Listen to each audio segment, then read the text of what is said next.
The Lifestyle Show, presented by Selena Mackenzie. Now we hear about them a lot at the moment. Ozempic, Wegovy, Mounjaro, they all promise weight loss and they are all injections. But how can we eat well whilst we're eating less? Here to tell us, welcome to the show, renowned nutritionist therapist, Ian Marber. Good afternoon, how are you? I'm very well, thank you. How are you? I'm very well, thank you. Good, that's both of us then. That's jolly good. So, first of all, these weight loss injections, how do they actually work, Ian? Well, what they do is when we eat, we naturally produce a hormone called GLP, glucagon-like peptide. And there's a second one, gastroinhibitory peptide, GIP, and GLP and GIP are both released when we eat in very small amounts for a short term. What these drugs do is that they mimic the effects of either GLP or GIP, sometimes both of them. So in the short term, we feel fuller for longer, but also they deliver far more and far more consistently levels of those two hormones that actually control appetite for several days. Right. Okay.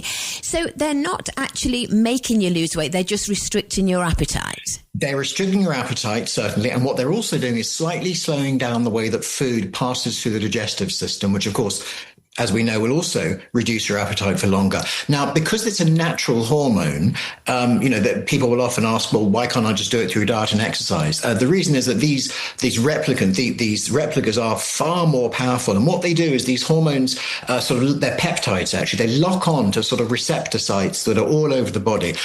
In this case, we're looking at the ones that are around the pancreas that produces insulin that in turn will control blood glucose levels. So by locking on to those receptor sites, that's the way that they work, and they reduce the appetite. And I keep hearing about semaglutide. Is that the hormone you're talking about? Well, the peptide, there are two that we really are the most familiar. Semaglutide is actually Ozempic and Wegovy. So the semaglutide is the GLP agonist that's actually in those two brands. Mounjaro has got a slightly different one, it's tirzepatide, which is very similar to semaglutide, but has slightly different effects. Now, they work in more or less the same way, but the difference is that you can lose around up to about 17% of your body weight through Ozempic in the medium to long term. Mounjaro is more effective, and you'll lose up to 22% of your body weight. Now, that may not be a good thing, because we can lose too much weight, firstly, and secondly, we can lose it too quickly, and that has consequences. Right. Okay. So I understand why you've written the book, because obviously we're eating less, but are we still getting all the nutrients? I'm guessing that's what you're saying. Absolutely. And I mean, I've got a clinic in London. I see clients online. And when these drugs started becoming popular about 4 or 5 years ago, I saw quite responsible clients who'd come along and say, look, I'm now eating, not forcing myself to eat, but I'm eating a lot less. I'm worried about my long-term nutrition. And I certainly saw some changes. But also, I think when you've had a lifetime of dieting, you don't have to be someone who's really struggled with losing a lot of weight and then regaining it. Just you've had an ongoing issue with maintaining your weight, which of course so many of us have done. It's how do we reframe what we're eating to not just look at it as making us fat or thin, but actually as something that actually nourishes us as an adult because we need those nutrients, but it's often overlooked, clouded, simply because we're thinking mostly about calories and energy in and energy out. Yeah. I suppose if you're not feeling very hungry, if you're on these injections, you probably just pick at, maybe a piece of bread or a cracker or something. You're not getting the fruit and vegetables, are you? No. And also, more importantly, it's not just the fiber. You're also probably going to get protein. If you're feeling quite full, obviously, at the moment I get on a radio show, of course, sirens have to pass my house.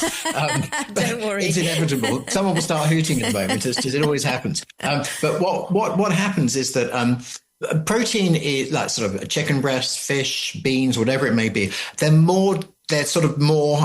denser. They may be a little bit, not harder to eat, but if you don't have much of an appetite, you're not really going to feel like sitting down to a piece of salmon or a piece of chicken. So what happens is that by reducing your appetite, it's easy to just have, a lump of cheese and half an apple for dinner. And in a way, you might feel that's a huge win because look, I've had hardly anything to eat, but it's not feeding ourselves. And there are side effects of taking these drugs, which we need to be aware of. So it's not just nourishing restricting ourselves. It's actually eating in a way that offset those side effects.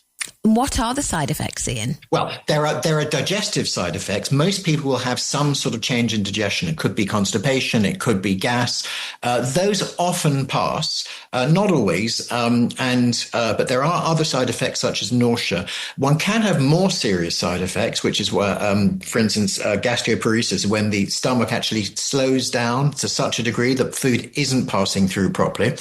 There is also an increased risk of pancreatitis, which is when you have inflammation of the pancreas, which can be very painful and, potentially very serious. And I think for me, this underlines the essential part of this, which is you must take them through your GP. You can certainly get them from private clinics, but I think that the responsible thing is to get them through your GP and stay in touch and have your whole experience monitored, because these are very powerful drugs and they have side effects that could be quite serious. Yeah, I've heard a few people that have been on them and they've said the first few weeks they felt nauseous and they got headaches, but that passes. Yes, I think it does pass, but I mean, we can't always guarantee it's going to pass, and that's the important part about staying in touch with whoever's prescribed it for you. And I think that, obviously it's different for everybody, but the side effects, the way I would describe them is this medication is high reward, low risk. Doesn't mean no risk, but low risk. Yeah, I suppose it's also the fact that they're a bit unprecedented, aren't they? I mean, we don't know what the long-term effects are. Well, actually, that's interesting, is that because we do. Now, the surprising thing is that these drugs have been around for about 20 years, but they feel new, don't they? I mean, most people talk about semaglutide and Ozempic as if it was released yesterday. But in fact, semaglutide and GLP-1s have been prescribed for people living with type 2 diabetes for 2 decades. But weight loss was a side effect that wasn't really accounted for because it had a much more obvious role in dealing with a long-term situation. In around 2015, that started pivoting towards weight loss. And in fact, in 2022, semaglutide was licensed in the United States specifically for weight loss. So they feel new, but they've been around an awful long time. So I can absolutely understand why people think we don't know the long-term implications. But I mean, we sort of do in a way. And they are, as I said, high reward, low risk. So can people stay on them for life then, Ian? Well, it's interesting that if you have high cholesterol and you adapt your diet and reduce cholesterol by, say, 10% over 3 or 4 months, that could be fantastic. But it may not be enough to bring your cholesterol into an area that is actually, the numbers are still safe, below 5.2. No one's going to blame you for staying on a statin for the rest of your life, as long as you're not going to get side effects. I think the same is true of GLP, because it does so much more, as I said at the beginning, than just dieting and exercise can do. I think that the statistics show us that when people stop taking GLP, they actually regain weight much faster than if they hadn't been taking it. And there's a couple of reasons for that. But in answer to your question, a lot of people will stay on these perhaps in a very low dose after they've gone through some people call it the GLP journey, but the experience. They may stay out on a low maintenance dose for an extended period of time. That may be for life. We don't know yet. Yeah. And can they dehydrate you? Should we be drinking more liquids, more water? Well, there are 3 things we should be doing more of. Certainly, you're absolutely right. We should be having more water. Dehydration is a real risk. And we can, you can tell if you're dehydrated in the color of your pee. I think we all know that. The darker is not the better. You want it to be pale straw colored. The second thing that we need to have more on is fiber to make sure that you offset that slower digestion. And I think generally we don't eat enough fiber. And I mean, the thing is that fiber feels really boring, doesn't it? It feels really old-fashioned. And I'm 61, and fiber feels like getting health advice from the 1970s, doesn't it? Remember you're probably too young. Remember the F-plan diet? Oh no, I do remember. Okay, all right. Well, so in other words, fiber does kind of feel really dull, unsexy. But the truth is, though, that we do need to have 22 grams plus fiber a day. Even more so, the importance is even more when we're actually taking a GLP. The other thing we need to be really careful of is making sure we have enough protein. If we lose weight too quickly, the fat cells don't break down quickly enough to meet the energy demand. So if we're not eating enough, not taking in enough energy, the body has to break down muscle to provide energy, as well as breaking down fat, which can't be broken down that quickly. The problem is that once we lose muscle, it's very difficult to regain it. So we must make sure we're having around 1.2 to 1.6 grams of protein per kilo of body weight every day. So you can spread out the protein through the day. Now that's one half of it. The other half is we have to do some sort of weight bearing exercise. In the book, I'm not an exercise expert. I've actually got a former editor of Men's Health to actually come along and give the exercise advice. When we exercise, when we lift weights, we cause tiny tears in our muscle. And in doing that, the amino acids, which are in protein, come along and repair it. So we need to make sure we're having regular protein in the diet to maintain muscle mass. So firstly, to make sure we don't lose it, but also secondly, when we come off the drugs or we reduce the dose, if we've got a lot less muscle, we will regain the weight more quickly. So it's a really important part about long-term management. Excellent.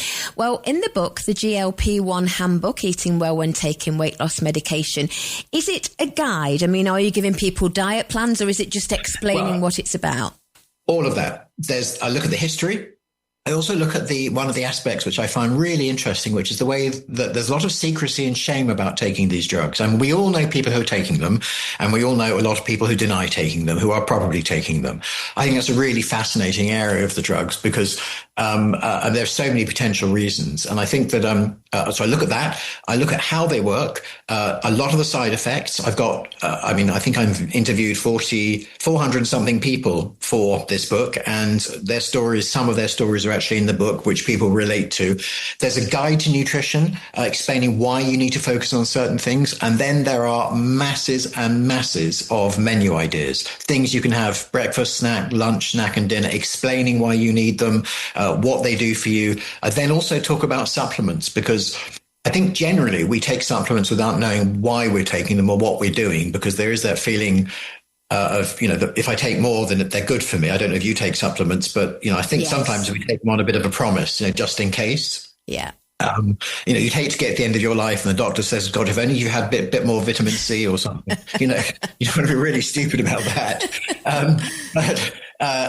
So the supplements that are really important, and I cover that, and, they're really simple stuff, but, the importance of maybe a protein powder, a multivitamin, omega-3, probably vitamin D as well. But we look at why it's important and why they work so well with taking a GLP medication. So interesting. And this is your 14th book?